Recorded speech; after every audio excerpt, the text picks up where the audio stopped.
hoy vamos a finalizar este bloque de anestesia y dolor con un tema interesante que no lo hemos tratado de esta manera y me lo propuso justamente el doctor Adolfo, y es analgesia para cirugía abdominal mayor.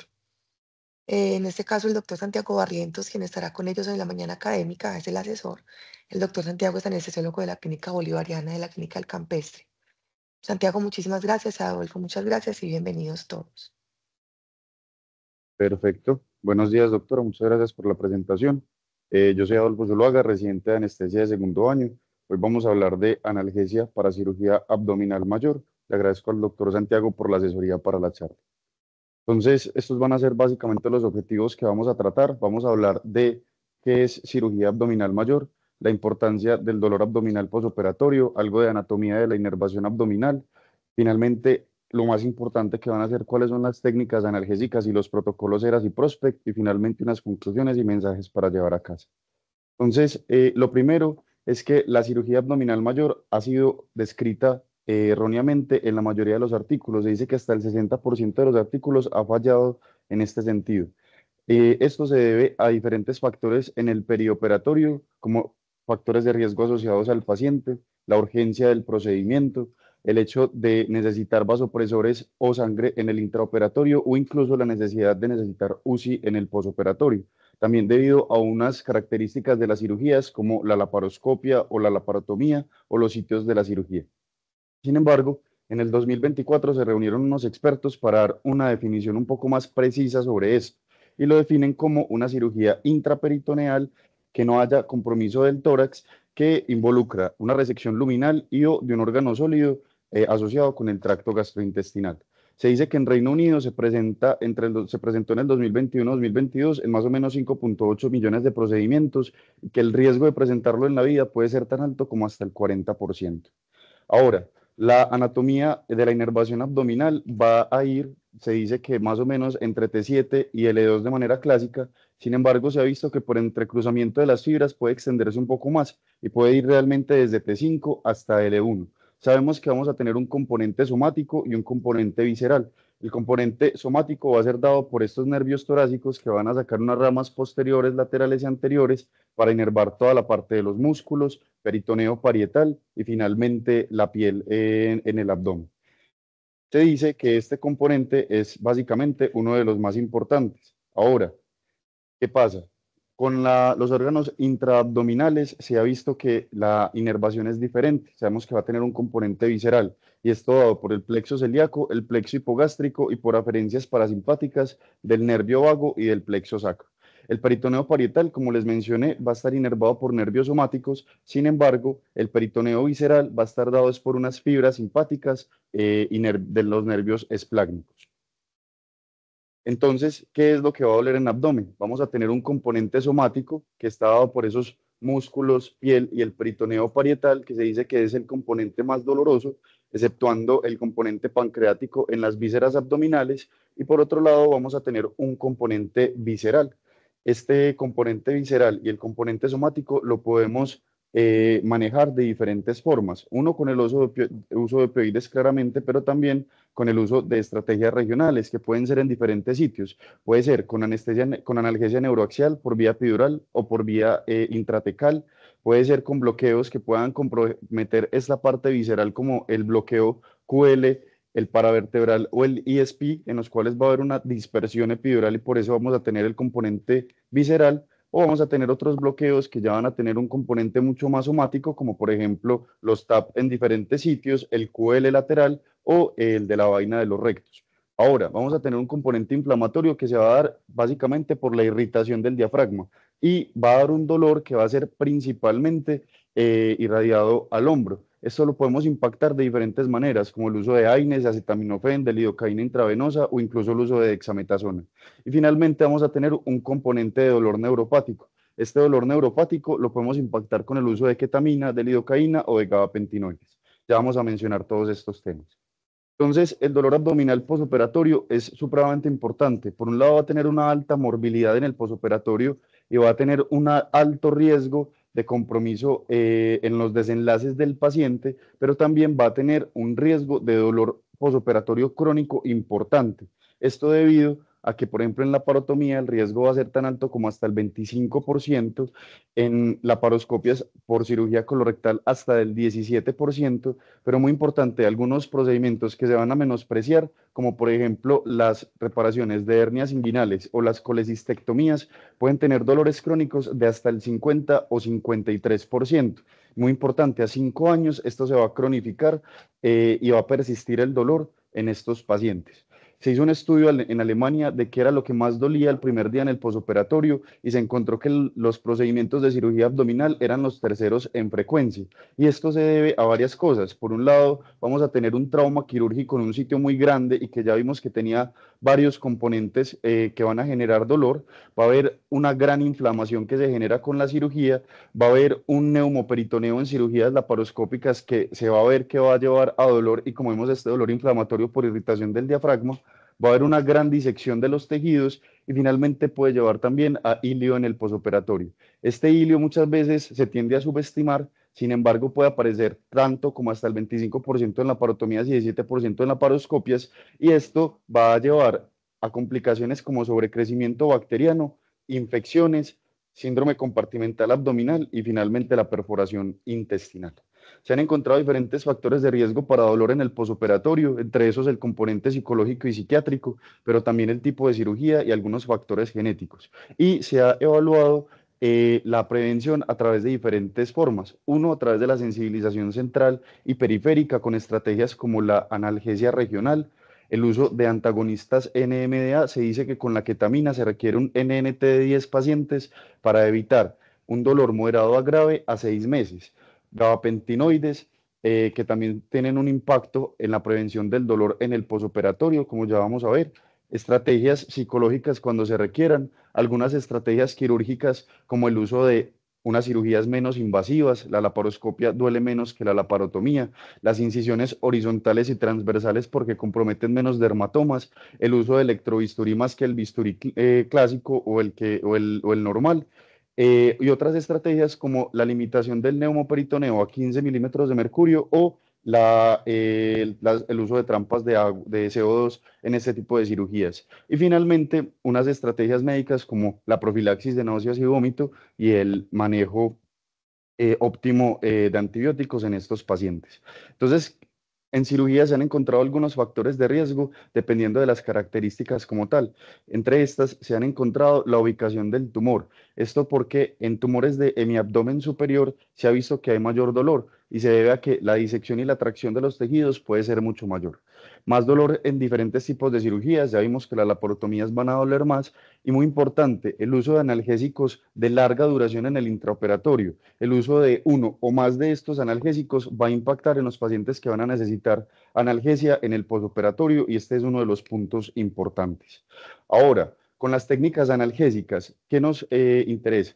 Sabemos muy bien la escala para el manejo del dolor de la OMS que vamos a ir con unos paso a paso de acuerdo al tipo de dolor que va a presentar el paciente. Sin embargo, esta reimaginación de la escala que fue por Ottawa me pareció muy interesante debido a que vamos a tener un manejo transversal del dolor para tratar de evitar la pronocicepción y para tratar de evitar la hiperalgesia en estos pacientes. Y esto se puede hacer con estrategias como la analgesia regional, con el uso de técnicas como la lidocaína, la ketamina, los gabapentinoides y con otros analgésicos que vamos a ir viendo y desarrollando a lo largo de la charla.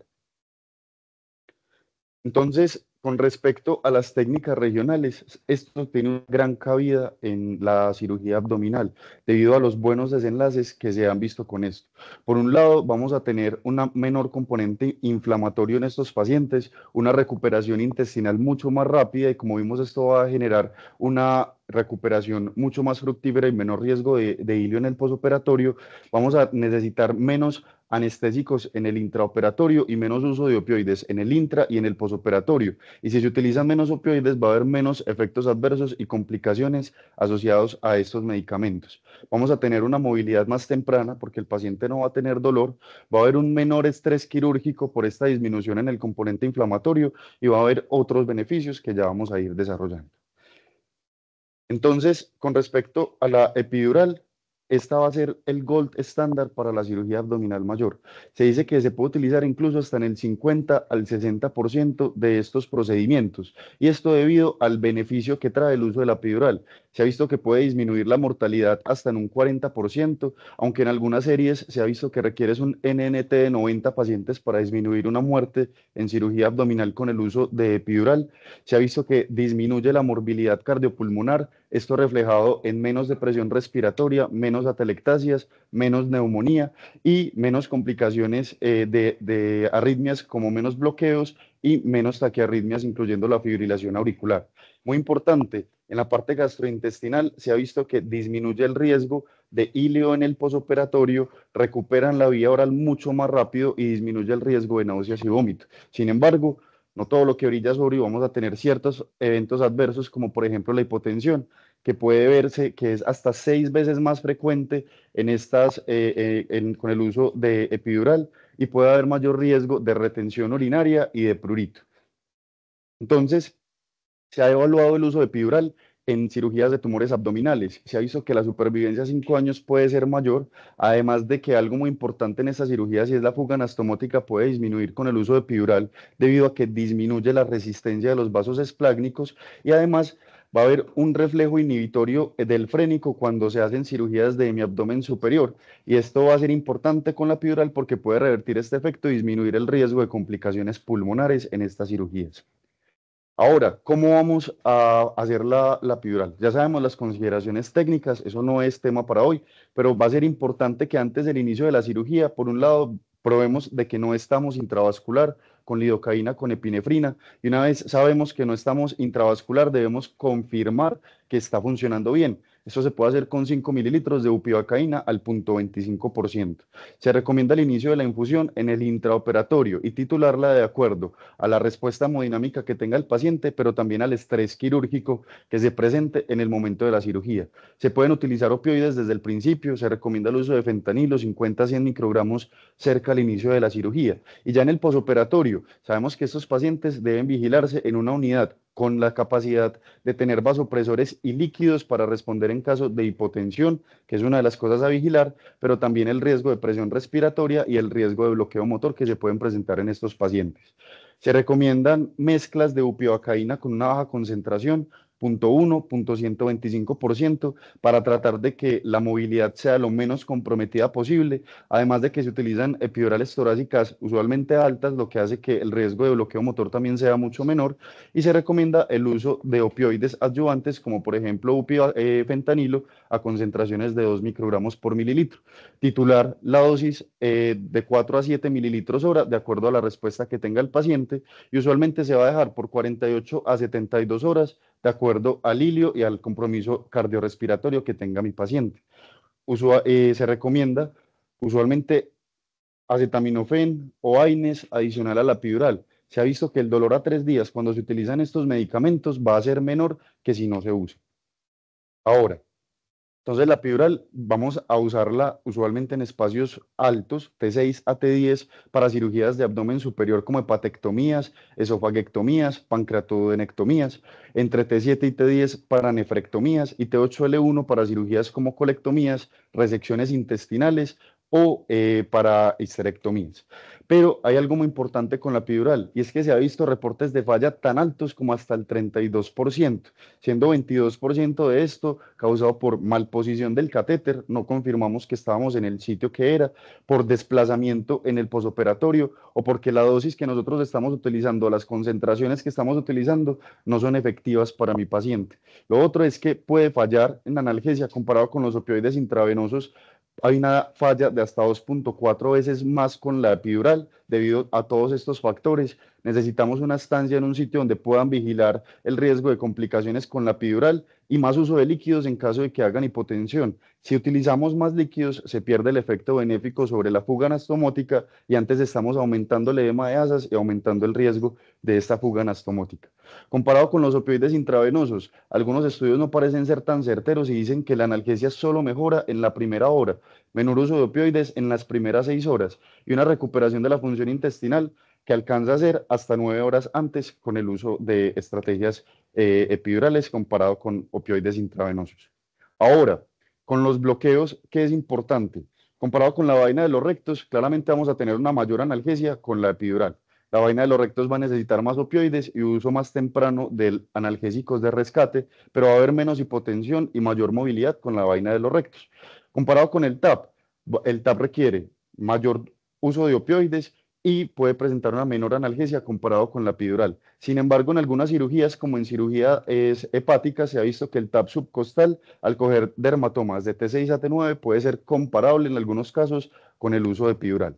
Ahora, dos pesos pesados. El QL va a ser no inferior a la epidural en varias estrategias y pues en varias cirugías, y por ejemplo, en dolor dinámico no va a ser diferente a 24 horas y se ha visto que hay diferencia casi que únicamente en las primeras 4 horas y levemente en el dolor estático. Además, no va a ser inferior en el uso de opioides. Y el ISP va a tener entonces una muy buena analgesia, casi comparable a la epidural en los estudios que se han realizado, con un uso de opioides muy similar, pero por un lado vamos a tener mayores volúmenes pulmonares en estos pacientes y menos náuseas y vómito posoperatorios en algunos tipos de cirugías. Ahora, el QL, que dijimos que era una de las estrategias que se pueden utilizar comparado con el TAP, vamos a tener una extensión mucho mayor del bloqueo de los dermatomas con el QL comparado con el TAP. Vamos a ver que por la dispersión que van a tener hacia el espacio epidural, vamos a tener un componente visceral y un componente somático. Vamos a tener un bloqueo analgésico y un efecto mucho mayor, se dice que hasta 2.3 horas más que con el uso de TAP. No va a haber diferencias en náuseas y vómito posoperatorio, pero sí va a tener una alta de PACU más temprana con el uso de QL versus con el uso de TAP. Con el ISP, entonces, también vamos a ver que la extensión puede ser mucho mayor. Se habla de que incluso se puede ir desde T5 hasta T12. Vamos a tener un componente visceral, un componente somático y muy importante con el ISP. Muchas veces decimos como, bueno, solo se puede torácico, pero realmente también se puede hacer en la región lumbar y ya se habla incluso de uso a nivel sacro para y cirugías, por ejemplo, perineales o cirugías con unos dermatomas mucho más bajos donde la epidural torácica no es, no es de utilidad porque no alcanza a llegar a estos dermatomas. Eh, bueno, entonces, ¿qué estamos viendo? Analgesia multimodal.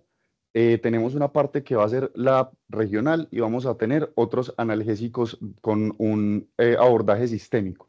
De analgesia regional, entonces ya sabemos, el gold estándar, la epidural. ¿Cuáles van a ser comparables? El QL y el ISP en cirugía abdominal mayor. Entonces vamos chuleando este aspecto. Ahora, de los medicamentos sistémicos vamos a tener diferentes rutas, unas intravenosas y vamos a tener otras rutas como las rutas espinales. Entonces, de los opioides, claramente van a ser unos medicamentos que se van a utilizar para el rescate analgésico en nuestros pacientes, sin duda alguna, especialmente cuando el dolor va a ser grave. Sin embargo, pues sabemos que si vamos a utilizar opioides nos enfrentamos a los diferentes eventos adversos, como el hilio en el posoperatorio, las náuseas y el vómito, que para cirugía abdominal no gusta mucho. Además de que se habla de que hay un riesgo en estos pacientes que van para cirugía de tumores abdominales de progresión del cáncer o de recurrencia del cáncer. Esto es un punto supremamente importante y ahí se ha visto que debido a la estimulación de factores angiogénicos, debido a la inducción apoptótica, al estímulo de factores de crecimiento y específicamente en cirugía de colon, que se ha visto que expresan receptores opioides y que va a llevar a mayor producción de especies reactivas de oxígeno, genotoxinas y ácidos biliares secundarios, hay daño del ADN y hay daño celular que lleva a progresión del cáncer de colon.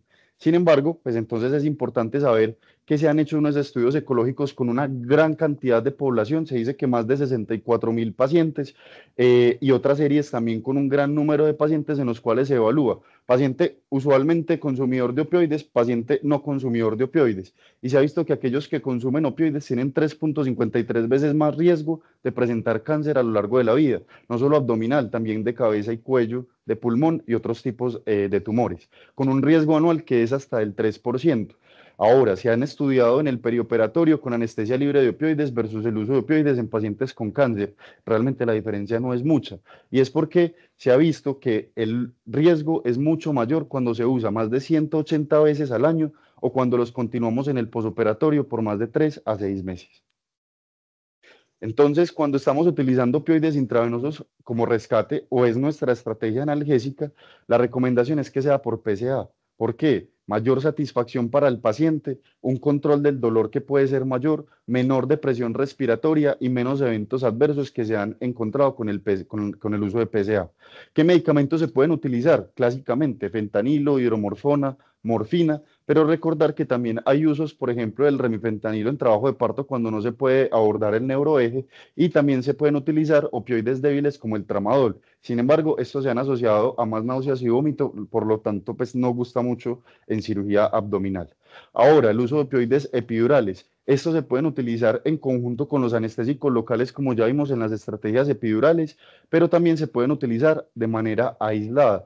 Y aquí se prefieren los opioides hidrofílicos sobre los opioides lipofílicos. ¿Por qué? Va a haber una mayor absorción de estos medicamentos y va a tener una analgesia segmentaria mucho mayor, los opioides hidrofílicos comparado con los opioides lipofílicos. Aquí les muestro que hay diferentes estrategias para el uso de, de estos opioides por vía epidural, no solamente en infusiones, sino también como bolos de rescate o incluso como PCEA para el uso en estos pacientes, solos o en conjunto con la anestesia, con los anestésicos locales. Ahora, ¿cuál preferimos? Si entre morfina e hidromorfona. Realmente el efecto analgésico se logra con ambas. Buen control del dolor, se logra disminuir el uso de opioides intravenosos. Sin embargo, que se ha visto que la hidromorfona parece disminuir los eventos adversos, llámese prurito, náuseas y vómito posoperatorio o depresión respiratoria. Y por lo tanto, esta puede ser una estrategia que podemos tener en cuenta. Pero vamos a hablar otro de los que son más usados y que más ampliamente disponible tenemos, y son muy buenos porque no necesitamos un catéter ni infusiones continuas en los pacientes, y van a ser los opioides intratecales. Estos van a tener un efecto segmentario y no solamente van a actuar sobre los receptores MIO que ya conocemos clásicamente, sino que va a actuar en el asta posterior, en la lámina 1 y 2, disminuyendo la expresión de glutamato y de sustancia P, con lo que se transmite menos el dolor por esas vías, y va a ayudar también para la sensibilización central del dolor en este tipo de cirugías. Tenemos muchos beneficios. Uno, no genera debilidad, no va a tener un compromiso simpático y no va a llevar a pérdida de la propiocepción, lo que hace que pueda ser útil también para estos pacientes.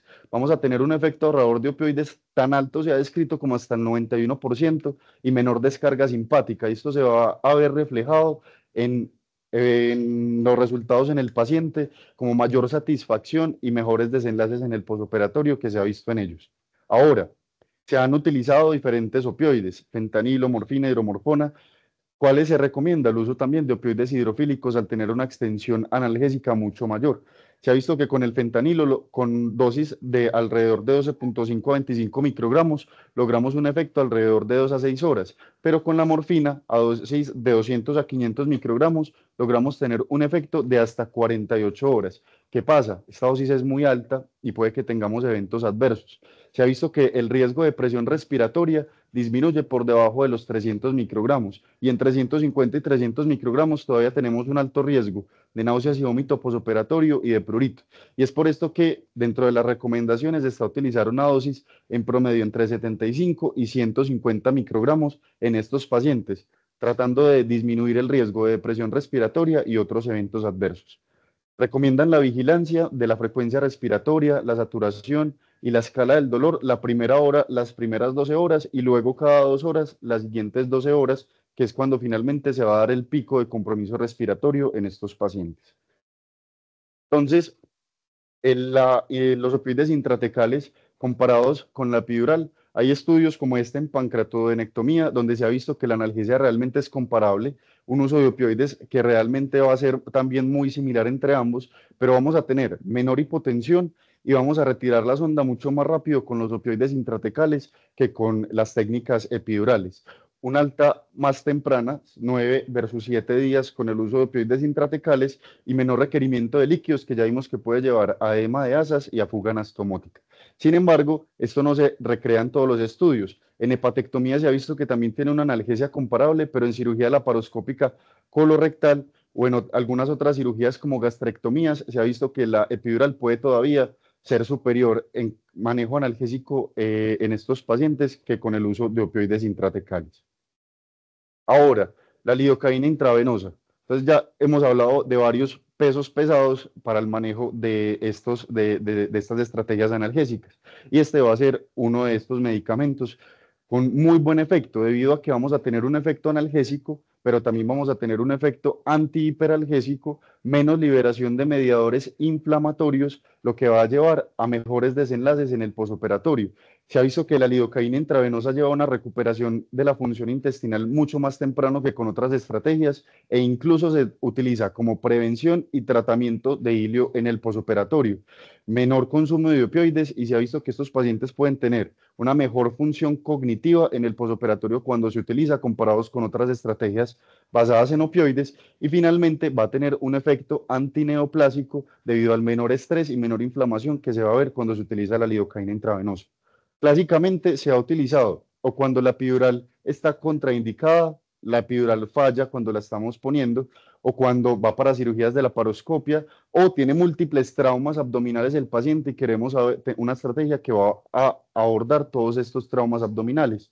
O definitivamente cuando queremos de todas las formas posibles disminuir el uso de opioides, ya sea porque el paciente presente tolerancia, abstinencia, presente dependencia a los opioides o definitivamente es obeso, tiene AOS y queremos evitar de todas las formas posibles el uso de opioides. Y en el posoperatorio, como estrategias de rescate cuando nos falló la epidural o en esas cirugías donde inicialmente iba a ser la paroscopia y pasó a ser la parotomía, también tiene una gran cabida el uso de la lidocaína intravenosa.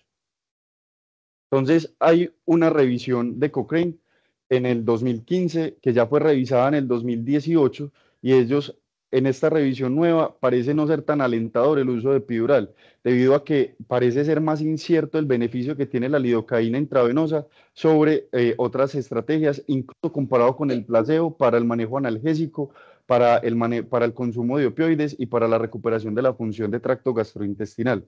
Sin embargo, cuando la comparamos con la epidural, se ve que sí hay una comparación del uso de la lidocaína intravenosa con la epidural, al menos en estancia hospitalaria, en recuperación de la función intestinal y en consumo de opioides. Por lo tanto, todavía sigue siendo vigente el uso y comparado con la epidural.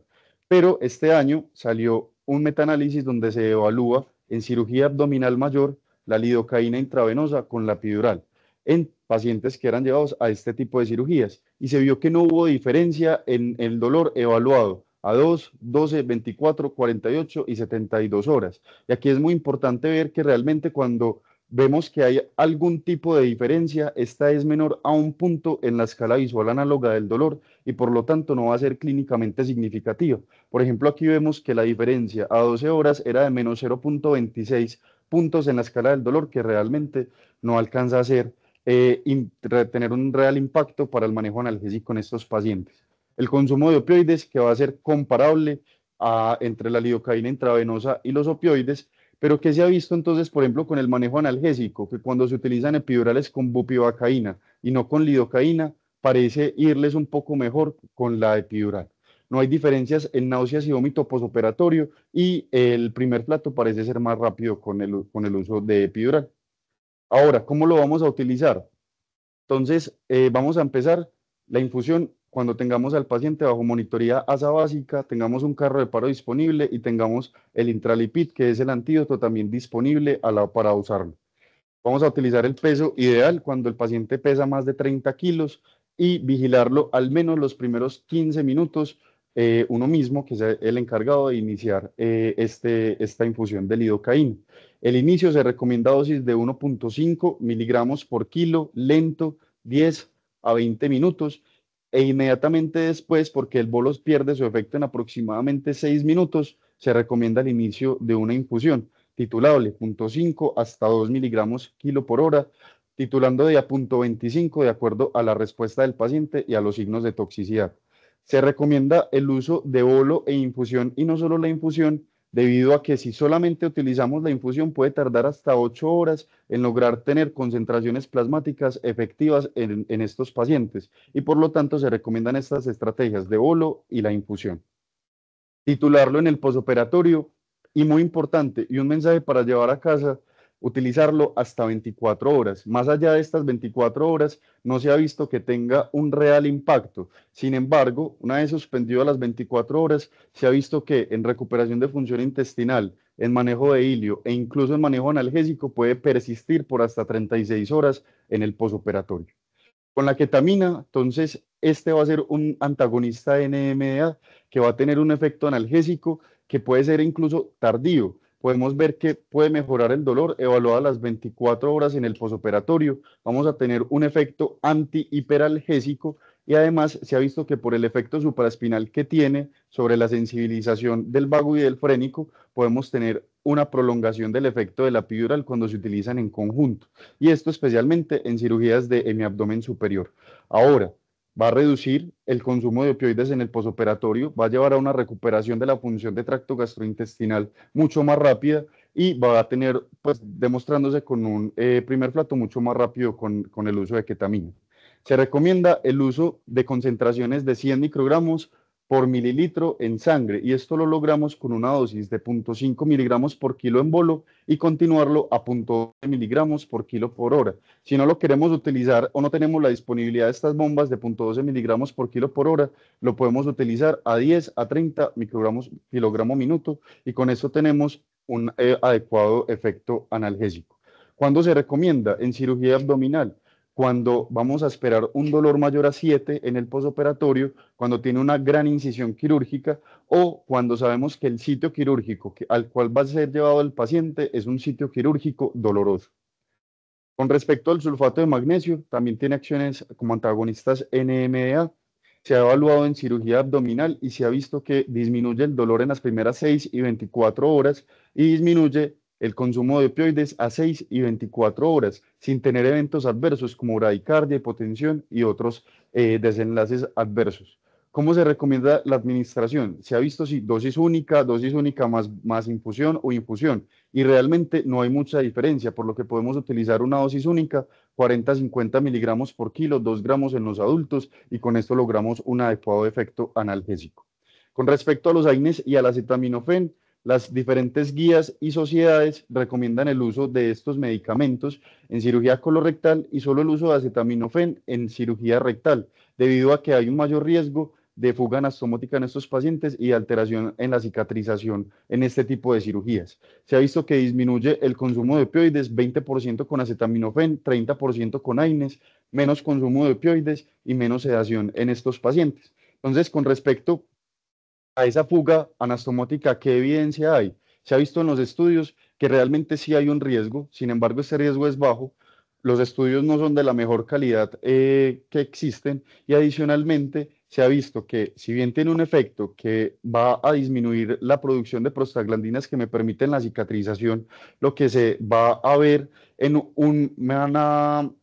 digamos, en una adherencia de la herida, menor fuerza tensil y menor capacidad de actividad de los fibroblastos, se ha visto que el riesgo es mucho mayor cuando se utiliza por más de 48 horas, cuando los pacientes son llevados a cirugías emergentes o a cirugías rectales. Entonces, en estas consideraciones sí debemos de ser un poco más precavidos con el uso de AINES en cirugía abdominal. Con respecto a la diosina, pensé que iba a haber mucha mayor evidencia del efecto analgésico, pero realmente no la hay. Se ha estudiado más que todo para la facilidad del cirujano o incluso de los endoscopistas en realizar el procedimiento. Sin embargo, en este estudio, por ejemplo, en gastrectomía laparoscópica, no hubo mayor beneficio con el uso de diosina, pero que sí se ha visto que aumenta el riesgo de hilio en el posoperatorio, que es un evento importante a tener en cuenta. Con respecto al Nefopam, entonces sí se ha estudiado en cirugía abdominal, sí tiene impacto, se ha visto que esto es más que todo en los pacientes en PACO apenas llegan a recuperación y hasta 6 horas después de la cirugía, lo cual impacta en los resultados siendo una dosis única y como ahorro de opioides. Sin embargo, tiene un pero y es que va a aumentar el riesgo de náuseas y vómito en el posoperatorio, que también limita un poco su uso en cirugía abdominal mayor. Con respecto a los gabapentinoides, no hay mucho efecto analgésico y esto ya se ha discutido ampliamente en diferentes revisiones. Sin embargo, sí disminuye el consumo de opioides. Se dice que hasta un 50% con el uso de gabapentina y con pregabalina hasta un 35%. Ahora, cuando se utiliza en cirugía abdominal mayor, se ha visto que tiene mayor impacto cuando se utilizan dosis altas de estos medicamentos. pregabalina 300 miligramos, gabapentina 1200 miligramos. Y cuando se inicia, 1 o 2 horas antes en el preoperatorio y se continúa hasta 14 días en el posoperatorio. Ahora, con estas dosis altas tenemos mayor riesgo de fatiga, de sedación, de náuseas, mareo y mayor riesgo de demás miembros inferiores. Por lo tanto, también tenemos que sopesar el riesgo-beneficio. Y una de las indicaciones por las cuales se recomienda el uso de gabapentinoides va a ser en los pacientes que ya venían tomándolo, que es lo que todos sabemos y siempre tenemos como en cuenta, pero también cuando queremos ahorrar definitivamente todo el uso de opioides y cualquier cosa es cariño, y adicionalmente cuando el dolor neuropático esperado es mucho mayor. Entonces también podemos utilizarlo bajo estas condiciones. Entonces, ya sabemos, analgesia regional, muy bueno. La epidural es el gold estándar, comparables, QL y el ESP. Ahora, en los medicamentos de uso sistémico, sabemos que también hay unos con un efecto que va a ser comparable a la epidural. Ahora, por último, ¿qué nos dicen las guías? Sabemos que los protocolos ERAS van a ser unos protocolos encargados de dar unas recomendaciones para mejorar los desenlaces en el posoperatorio de los pacientes. En cirugía de colon y el abdomen se ha visto que los protocolos fueron desarrollados en el 2005, por lo tanto, de ahí acá la medicina ha evolucionado mucho, la cirugía ha cambiado mucho y la anestesia también ha cambiado bastante. Entonces se han dado unas recomendaciones actualizadas a lo largo de los años. En el 2016 se dio la siguiente recomendación y es que tanto para cirugía laparoscópica como para cirugía por laparotomía aún se utiliza la epidural como el gold estándar torácica alta con bupivacaína y con fentanilo a concentraciones bajas, pero ya se incorpora la morfina intratecal, la infusión de lidocaína, el TAP continuo, o sea, con catéteres y que sigamos en el posoperatorio, y transversalmente la analgesia multimodal. Ellos recomendaban en este punto, recordemos 2016, basados en la evidencia que estaba, que mejoraba la mortalidad y la morbilidad. Pero en el 2019 sale una nueva recomendación y dice, que la epidural ya ha perdido fuerza en la evidencia, especialmente para la laparoscopia, pero continúa su uso en cirugía abierta, especialmente en cirugía colorectal, pancreatodenectomía o en esofaguectomía, que van a ser las principales indicaciones. Ahora, no lo descartan completamente en laparoscopia. Dice que si es una laparoscopia que tiene un alto riesgo de ir a la laparotomía, usted podría considerarlo y tenerlo en cuenta.